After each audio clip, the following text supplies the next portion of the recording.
Hello everybody, Steve here, and today I have my master locks out again. And as you recall from my last video, I decoded one of these mini master locks, which worked out pretty good.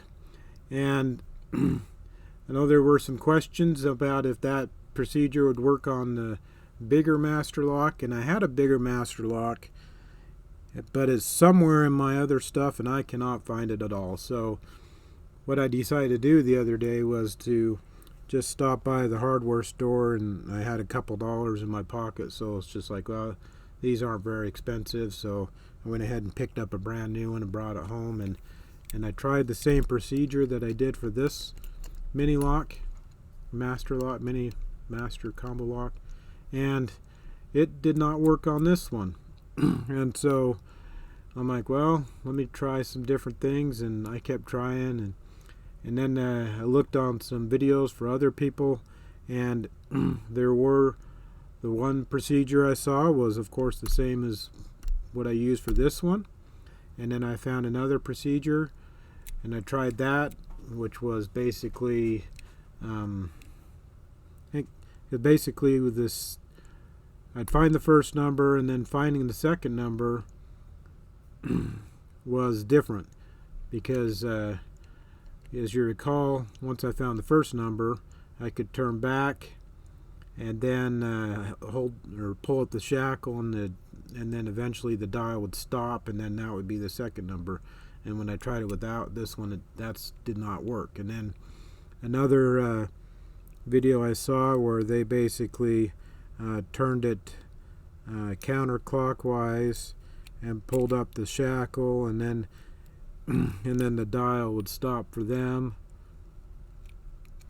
at a certain point, and I couldn't get it to stop for me. I couldn't get it to stop. And then once they stopped for them, then they would turn it back and use kind of the same way that they did the first number to find what they called a sticky number, or the sharp click, and that's how they found the second number, and that didn't work for me either. So what I decided to do was to kind of take the things I knew about the master lock and how it worked and try to kind of brute force it. So as you recall, some of you know, if you don't know how these work, then I encourage you to go search on YouTube for a video of videos that do show the insides of this and how it works. And basically, because there are 3 discs in here, one for each number. The first disc that's attached to the dial here has the false gates on it, and that's actually the third number. And then the second and third discs, can turn freely. And if you guys listen carefully, you can hear it engaging those other discs, and you can actually feel it. It starts to get a little bit more harder to turn when you do engage the other disc. Turn back and you can feel it disengage, so you can feel all that. And so by taking that information, there was another method that they used, and they called it the math method, by checking the different false gates and seeing how those behaved, and then they could figure out that third number, and so on and so forth. And that kind of was nice, but I decided to kind of do my own thing, and after playing with it for a couple days, I finally just ended up looking at the combo. And so I finally just said, forget it. I'm just going to look at that combo and figure if then I can figure out if my method worked and stuff. And so, well, the first thing was, let me get it in here zoomed in a little bit more. So first thing is well, I don't think I mentioned it. This, for those that are curious, this is the Master Lock 1500D.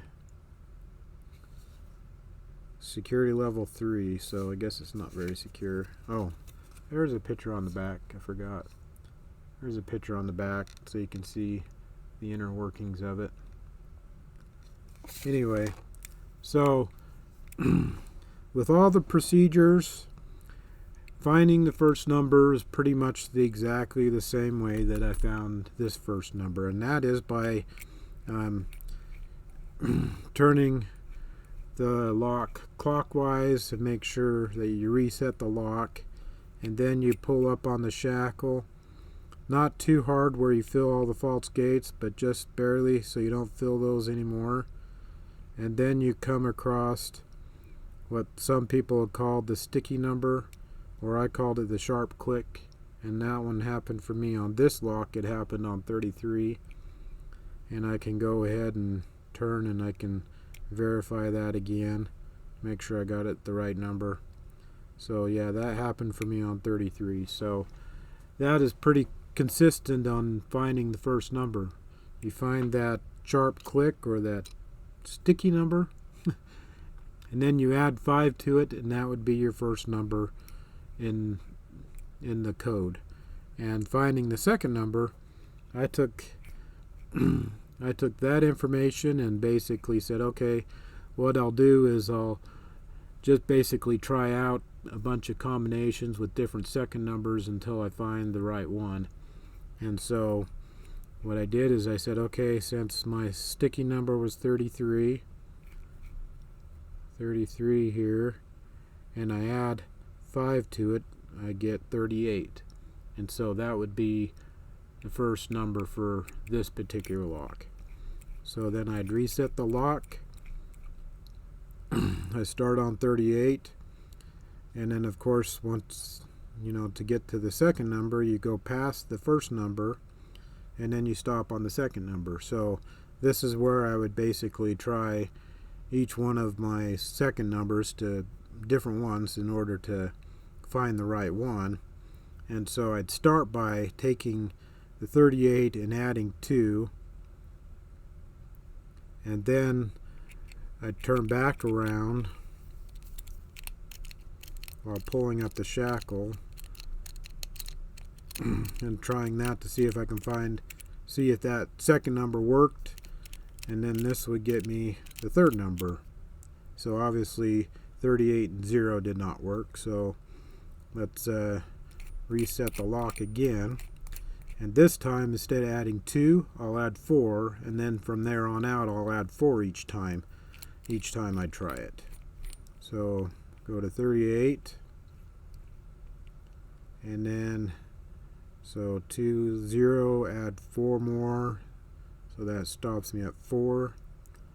And then as I turn back, then I'll try to open it,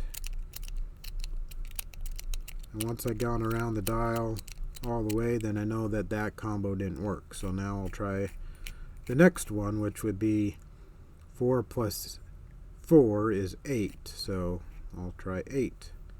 So 38, pass the first number and go to 8, and then I'll try to open the lock as I come around, and I went around one complete turn, so obviously 8 didn't work. So now let's try 8 plus 4 would be 12. So 38, and then 12, and then I'll try to pull up. That didn't work either. So now the next one would be 12 plus 4 would be 16. So let's reset the lock, and I'll go to 38. Oops. Go to 38, and we said 16, right? So 30 there, past the first number, then we'll stop on 16, and then we'll try to pull up the shackle while turning the dial so we can see if we can find that third number. There it is. I found it, but there it is. And that is on 34.